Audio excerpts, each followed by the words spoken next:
Yes Bharat, మనకు ఒక caller కూడా ఉన్నారు, రాజమల్లేష్ గారు రంగారెడ్డి నుంచి. ఎస్ మల్లేష్ గారు చెప్పండి, మీ సమస్య ఏంటి చెప్పండి. మేడం నమస్కారం సార్. నమస్కారం సార్ భరత్ గారు. మీరు ఉద్యోగ విషయాలపైన చాలా ఎక్కువ చర్చ పెడతారు, మీరే పెడతారు సార్. ఏ శాటిలైట్ ఛానల్ కూడా ఉద్యోగులకు గుర్తింపు లేనటువంటి ఛానల్స్. రెస్పాన్సిబిలిటీ, ఎందుకంటే మీరు ఉద్యోగులు హ్యాపీగా ఉంటేనే ప్రభుత్వ సేవలు అందుతాయి, ప్రభుత్వ సంక్షేమ కార్యక్రమాలు ప్రజలకు అందుతాయి. మీరు బాగుండాలి. ప్రభుత్వానికి బాగా మారుతున్నాయి ఏదో తెలియదు కానీ, ఇంకొకటి స్పష్టంగా నేను ఒకటి అడగదలుగుతాను. మన సదానంద సార్ అయినా, ఇప్పుడు ఏలూరు శ్రీనివాసరావు సార్ అయినా, మొన్న పిఆర్సీ కమిటీ త్వరలో అంటున్నారు. త్వరలో అంటే 1 సంవత్సరమా, 2 సంవత్సరాలా, 5 సంవత్సరాలా? ఎందుకంటే త్వరలో అనే పదానికి మనకు ఆక్స్ఫర్డ్ డిక్షనరీలో కూడా లేదు ఎక్కడ చూసినా. అంటే ఆగస్ట్, ఇప్పుడు ఇంతకుముందు క్లారిటీ ఇచ్చారు ఏలూరు శ్రీనివాసరావు గారు, ఆగస్ట్ లోపు పిఆర్సీ వస్తుంది, జూన్ 2 లోపు త్వరలో. ఇంకొకటి సార్, ఈ మా కూడా మాత్రమే డిఏ ఇప్పుడు ఉద్యోగులకు సంబంధించి పెండింగ్ బిల్స్ అడుగుతున్నారు.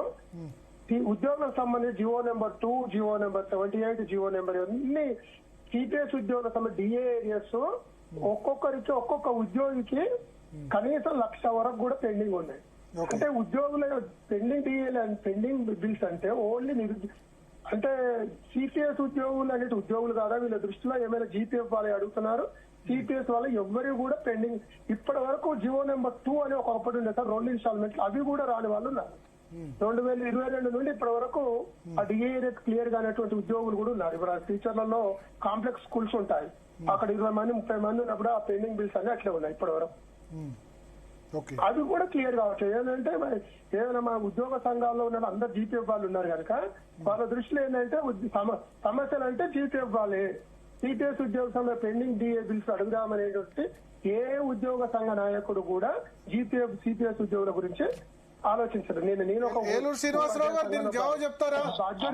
ఏలూరు శ్రీనివాసరావు గారు ఒక్క నిమిషం. రాజమల్లయ్య గారు మీరు ఒక్క నిమిషం, మీరు అడిగారు క్లారిటీ వాళ్ళు. ఒక్క నిమిషం. ఏలూరు గారు, మేజర్ గా ఏంటంటే ఇప్పుడు ఓల్డ్ పెన్షన్ ఉన్న వాళ్ళే ఉన్నారు కాబట్టి మా సిపిఎస్ ఉద్యోగుల సమస్యలు పట్టించుకోవట్లేదు జేఏసీలో లేదా జాయింట్ స్టాఫ్ కౌన్సిల్ లో అన్న అప్రహెన్షన్ ఉంది. దానికి ఎట్లా జవాబిస్తారు మీరు?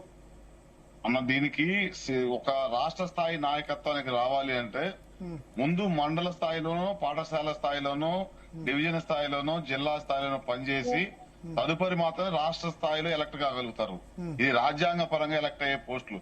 ఇందులో సిపిఎస్ వాళ్ళు లేనంత మాత్రాన ఓన్లీ ఈ జీపీఎఫ్ కింద వాళ్ళు చూస్తాను అన్నమాట కరెక్ట్ కాదు. కొంత బాధ ఉంటుంది. సిపిఎస్ వాళ్ళు కూడా 2000 సిపిఎస్ కూడా ఇక్కడ 2004 తర్వాత అయిన వాళ్ళు, 22 సంవత్సరాలు ఉన్న వాళ్ళు, 22 ఇయర్స్ ఉన్న వాళ్ళు ఉన్నారు కదా, వాళ్ళని కూడా కలుపుకోవాలి కదా. మీ దానిలో ఎవరో ఒకళ్ళు ఇద్దరిని పెట్టుకుంటే అయిపోద్ది కదా సిపిఎస్ వాళ్ళని కూడా. ఈ పెండింగ్ బిల్స్ అనేవి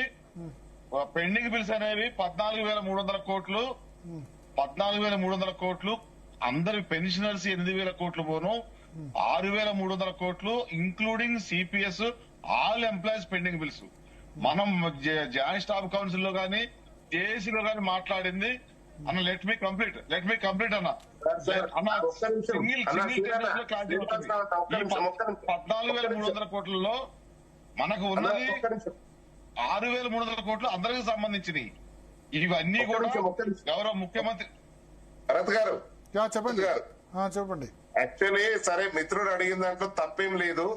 సుమారు 250 కోట్లు సిపిఎస్ డిఏ ఏరియర్స్ మాత్రం పెండింగ్ ఉన్నాయి. కానీ మిత్రుడు అడిగేది ఏంటంటే ఆ డిఏ ఏరియర్స్ మాకు వేయమని అడగాల, కాకపోతే జీపీఎఫ్ వాళ్ళే ఉన్నారు వీళ్ళకే అంటే. ఈ మధ్యన గత 3 నెలల నుంచి సరెండర్స్ అన్ని కూడా క్లియర్ చేయించాం సార్. ఆ సరెండర్స్ లో సిపిఎస్ ఎంప్లాయీస్ లేరా? జీపీఎఫ్ ఎంప్లాయీస్ ఉన్నారా సరెండర్స్ కి? అందరికి వర్తించింది కదా అది.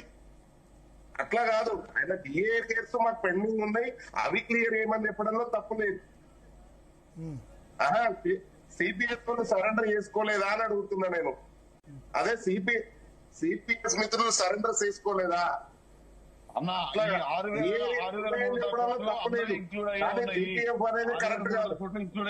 తప్పకుండా మీకు రావాల్సిందే, 250 కోట్లు వేయాల్సిందే, దాంట్లో ఏం లేదు.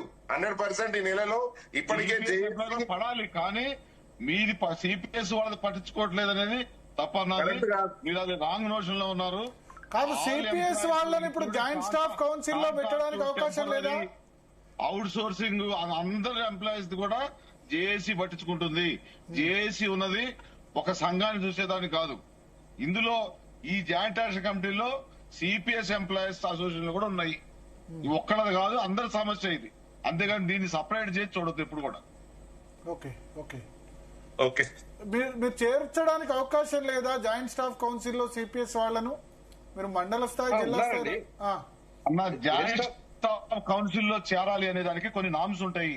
అన్ని జిల్లాల్లో ప్రణాళికాబద్ధంగా మెంబర్షిప్ కంప్లీట్ చేసి బ్యాంక్ అకౌంట్ ద్వారా ఆడిట్ చేయించుకొని అన్ని ప్రొసీడింగ్లు ఎలక్షన్ ఆర్డర్స్ పెట్టిన తర్వాత ఇంత పర్సంటేజ్ అని అది రికగ్నైజ్డ్ రూల్స్ ఉంటాయి. ఆ రూల్స్ ప్రకారం ఉన్న వాళ్ళకి మాత్రమే జాయింట్ స్టాఫ్ కౌన్సిల్ లో ఉంటుంది. ఒక్క నిమిషం అండి రమేష్ గారు, ఒక్క నిమిషం అండి. అండ్ మనకు మరో కాలర్ ఉన్నారు, అంజయ్య గారు వికారాబాద్ నుంచి.